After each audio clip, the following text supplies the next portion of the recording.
Hey, basically just a little one about debt and are the International Monetary Fund and the World Bank basically the loan sharks of the world?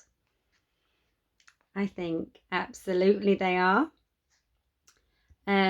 It's just disgusting, yeah, some of the behaviours that they have done over the years to very poor countries, vulnerable countries, and more recently over the last few years, taking advantage of everybody really with this supposed emergency situation. I don't think it's right that anyone should be profiting from an emergency situation, especially one which they may possibly have orchestrated. But yeah, just looking at the world debt, the top countries, shall we say, that are winning the race of debt, the debt race, is Japan, Sudan, and Greece. But we're not actually that far behind Great Britain. Not that there's anything that great about us, really, but the United Kingdom, well, we're not all that united. But anyway, never mind about that. The point is, yeah, our debt in 2019 was just under 2,000 billion, basically, which is still obviously an insane amount of debt. But that was in 2019. Now in 2022, it has gone up to 1.8 trillion. Okay. I mean, that's just, you can't even get your head around the amount of money that really is, can you? It's just ridiculous. But according to the National Debt Clock, which I looked up, they estimate it's actually much higher than that in reality, because when you take into account all of the liabilities, such as pensions, state pensions, and other pensions that they have to pay out, it's more like 4.8 trillion. So that actually works out, according to them, as £78,000 English pounds per person. So per person in the UK, we're all in debt per person by £78,000. Now, anyone in a normal situation that was that in debt, I think would declare themselves bankrupt. That would be the sensible thing to do, I would say, unless you're going to come into a lot of money in the near future. But I don't think that's the case at all for Britain. So, it is absolutely crazy. And I've just watched a video by a really good guy in Africa who was protesting against the World Bank and the IMF and the things that's gone on in South Africa, I think it was. But I'm pretty sure it goes on in all the African countries. And South America and, all of the vulnerable countries, really, where usually most of the resources are as well, or the minerals, or the things that are really important for, like, all our mobile phones and computers and these things that are actually very valuable.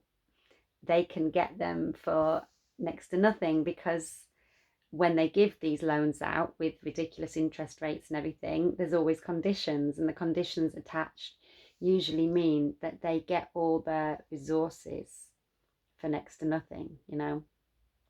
So it is almost like stealing, I would say. They're totally taking advantage of these countries, and the governments, who perhaps they are corrupt. I mean, a lot of people just seem to blame the governments and say, oh, it's their fault because they're corrupt. But the other thing that the IMF and World Bank often do is they will fund certain governments.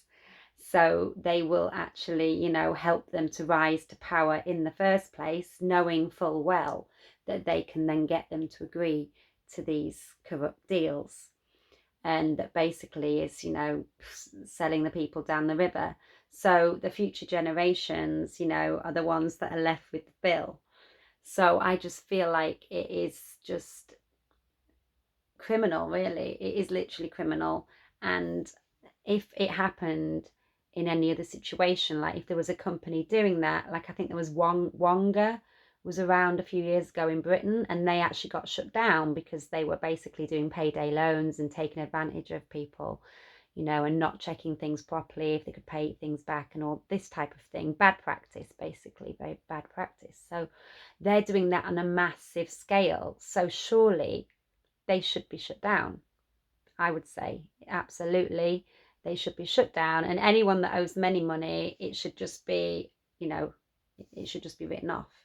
So they actually only started as well, both the World Bank and the IMF started in 1944. Now that was shortly before the Second World War finished. Now I don't think that's a coincidence at all. That to me has to be very much linked to that. And I think, you know, they knew full well that they would get control of the world effectively over time through, you know, offering loans and conditions attached, etc., etc. So yeah, I think if you think 1944, it's not really that long ago, and they effectively now own pretty much the world. So if you look up on the internet what countries are not in debt, literally only 2 countries come up, because I just did it before, and they are Jersey and Guernsey.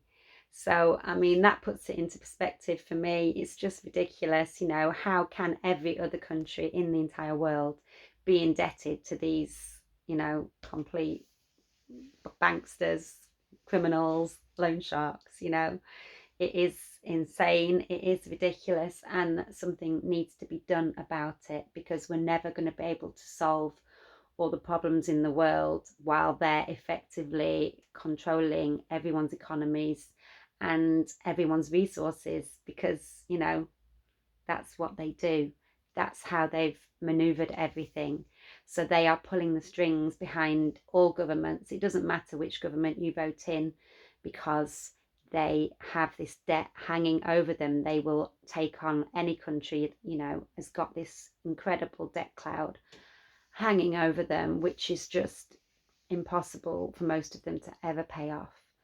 Therefore, you know, they're not really able to make decisions based on what's best for the people, which of course is what governments should be doing. So regardless of whether they're corrupt or not, you know, it's so easy to say, oh, we need a new government because they're corrupt. But I don't see how a different government can actually do that much better if they're still having to prioritize debt payments above everything else that's going on. And that's what's happening in so many places, you know. So I really feel like that is the key. That is really, you know, they are the cause of a lot of problems, and they are definitely not the solution. So, you know, so many people will say, oh, they're the savior, we need them to come and save us. But I think no, that is definitely a mistake. And, you know, yeah, they need to be stopped and possibly imprisoned as well, but at the very least stopped, you know, and shut down.